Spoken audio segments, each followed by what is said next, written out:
노인이 되면 아이로 돌아간다고 합니다. 온몸의 장기와 모든 기관들이 쇠약해져 누군가의 도움을 받아야만 하는 상태가 돼버려서요. 내 의지와 상관없이 숨만 쉬어도 아픈 연약한 상태가 되는 거죠. 아이고 무릎이야, 아이고 허리야, 움직이질 못하겠네. 들리긴 잇몸이 아리고 소화가 하나도 안 되고 음식을 먹을 수가 없어. 내가 빨리 가야지, 빨리 죽어야지. 너무 힘들어서 안 되겠어. 힘들어서 한 발자국을 못 걷겠네. 할머니와 함께 살아보신 분들은 알 거예요. 일어나고 앉으실 때마다 곡소리를 내며 아픈 몸이 힘들다며 투정을 부리는 할머니들의 모습을요. 어릴 때는 할머니가 엄살이 심하다고 생각을 했어요. 그런데 한 해씩 나이를 먹으면서 시큰거리는 손목과 허리, 무릎과 발목 등에 문득 통증이 오더라고요. 30대인 지금도 몸이 조금씩 녹쓰는 게 느껴지는데 50년 후에 내 모습은 어떨지 상상만 해도 관절이 아픕니다. 내 맘대로 안 되는 몸 때문에 아이처럼 투정 부리던 할머니의 모습이 떠올랐답니다. 영화 속 다른 위안부 할머니도 마찬가지였어요. 앞으로 엎어지는 몸을 바퀴 달린 보행기에 의지해 일어나 활동 도우미가 등을 받치고 밀어줘야 거실을 몇 발자국 걷는 모습을 봤답니다. 걸음마를 시작한 아가처럼 한 발자국 떼기도 힘겨워하다가도 부엌 시원하게 방귀를 낍니다. 영화 김복동은 우리가 알던 일본군 위안부 피해자들의 이야기와는 전혀 다른 모습을 보여줘요. 김복동을 제외한 다른 위안부 할머니들은 아이의 모습으로 돌아가거나 자꾸만 기억이 지워지는 중이더라고요. 모든 일본군 위안부 생존자들이 고령의 증언을 하는 일이 당연한 일이 아닌 걸 이제야 알았어요. 가장 나이 많은 김복동을 해외 출장길에 보내며 막내 위안부 할머니는 나는 편히 앉아서 제일 노인만 부려먹네 라고 말합니다. 90세가 넘은 할머니 김복동은 보통의 노인들 그리고 일본군 위안부 피해 생존자 할머니들과 달랐습니다. 김복동은 디스크가 다 빠지고 연골이 없어 척추의 뼈들이 계속 마찰하는 상태라고 하는데 아프다 소리는 하지 않습니다. 대신 심각한 몸 상태를 설명하는 의사에게 이렇게 말합니다. 보험 안 돼도 괜찮아요. 아주 좋은 약으로 빨리 낫게 해줘요. 아픈 몸을 치료받으러 간 병원에서 저렇게 말하는 경우는 보통 다음날 면접이나 중요한 미팅이 있을 때 등이죠.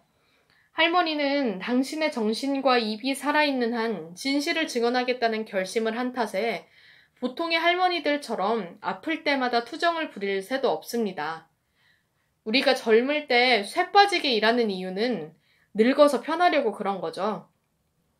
힘없고 아픈 몸을 이끌고 쉴 새 없이 일을 하고 싶은 사람이 어디 있겠어요.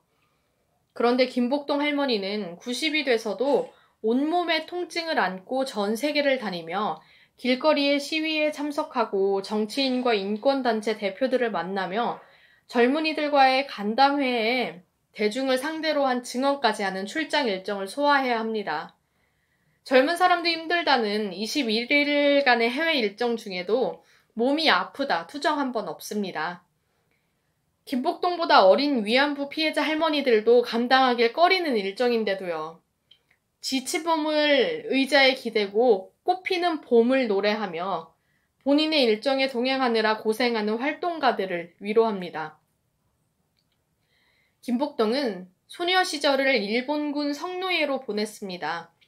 홍콩, 말레이시아, 수마트라, 싱가포르, 인도네시아 등 세계 각지의 전쟁터로 끌려다니며 셀 수 없이 많은 횟수로 일본군에게 순결을 유린당합니다. 할머니와 같은 소녀들의 목숨은 하루살이처럼 전쟁의 광기에 끊어졌고 김복동은 그 지옥의 세계 일주에서 살아나옵니다.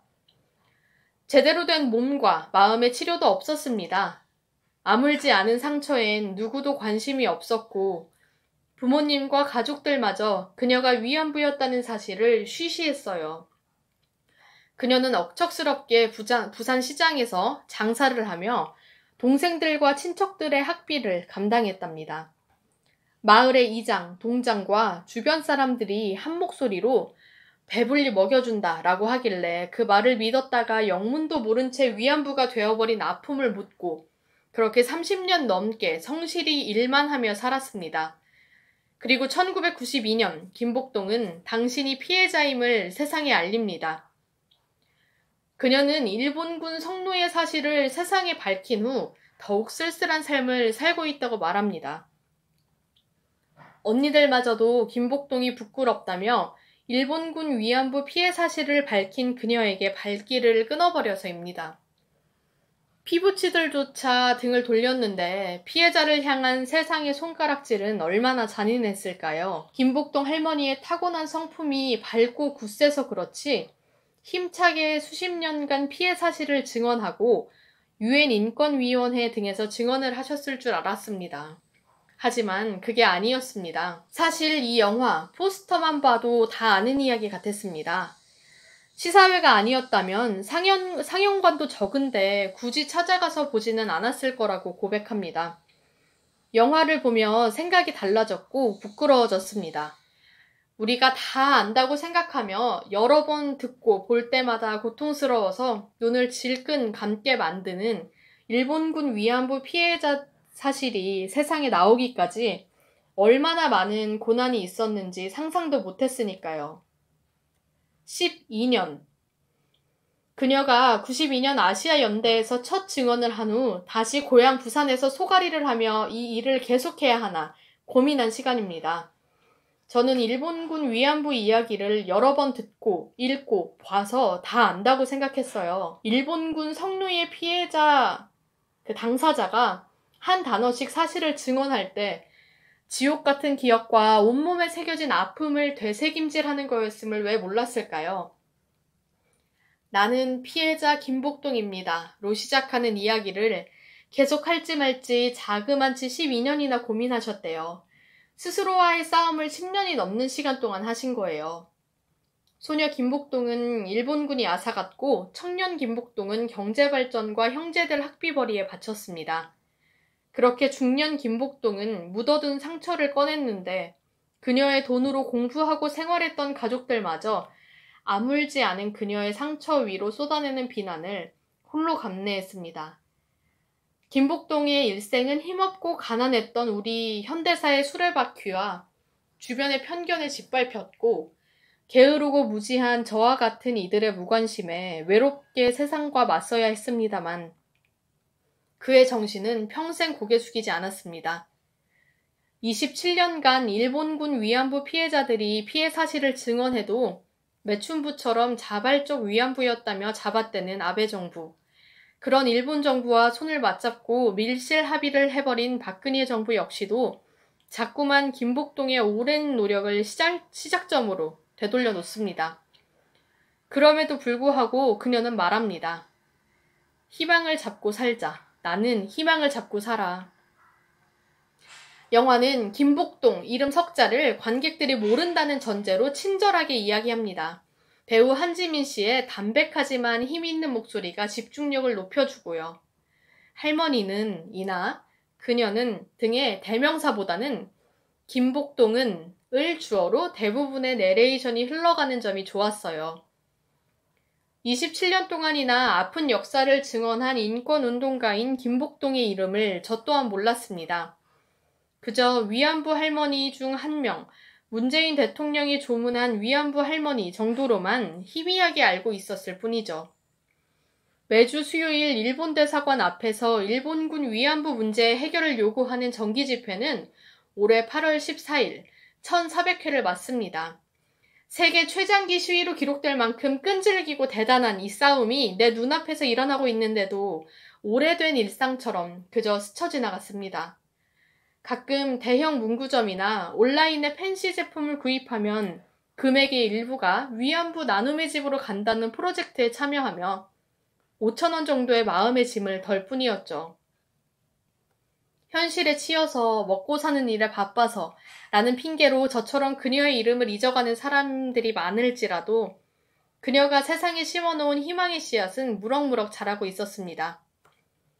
김복동의 고향 부산에 세워졌던 소녀상은 박근혜 정부가 4시간 만에 철거해가 버렸습니다. 그럼에도 불구하고 김복동의 27년간의 싸움은 물거품이 되지 않았습니다. 비가 올 때면 눈물을 흘리는 일본군 위안부 소녀상이 우리 땅과 세계에 차분히 세워지고 있습니다. 그리고 한일 관계가 악화돼 민감한 지금, 일본 한복판 나고야 미술관에도 소녀상이 갔다고 합니다. 이 소녀상은 곧 김복동입니다. 일본이 사죄할 때까지 전 세계에 소녀상을 세우겠다고 그가 힘차게 말했거든요. 국내 일본군 성노예 피해자들과 억압받는 여성들을 넘어 일본에서 따돌림 당하는 조선인 학생들, 세계의 전쟁 피해 여성들까지 따뜻한 마음으로 품고 전 재산을 그들에게 기부했습니다.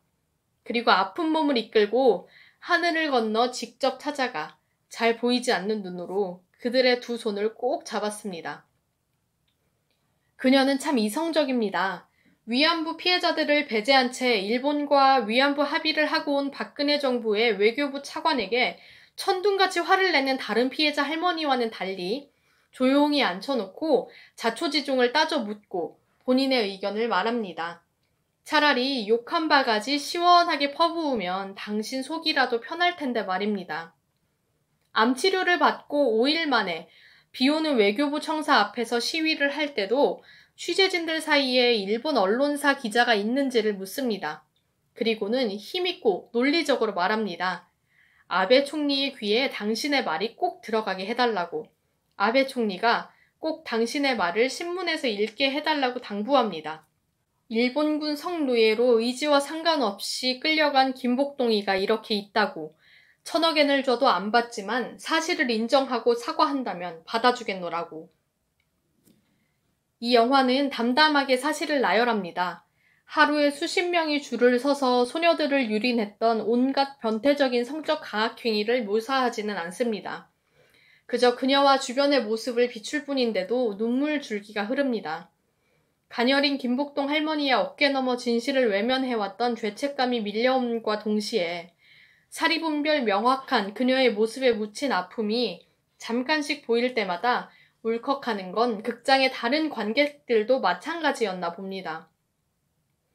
먹고 살기 바쁜 일상에 평온하고 즐거운 요즘에 자꾸만 밀려서 희미해져가는 그녀의 이름을 꺼내 다시 마주하게 해준 뉴스타파, 미디어 몽구와 정의기억연대 등 영화 제작에 힘써주신 분들께도 감사의 마음을 전합니다. 16소녀는 세상에서 가장 끔찍한 세계 일주를 당하며 자궁이 사라졌습니다. 소녀는 누구의 도움도 없이 스스로 일어나 주변 사람들을 먹여 살리며 청장년의 때를 보냈고 노인이 되어서는 관절 없이 부딪히는 온몸의 뼈를 이끌고 지구촌 곳곳에 진실을 알리며 수많은 피해자의 삶을 안아줬습니다.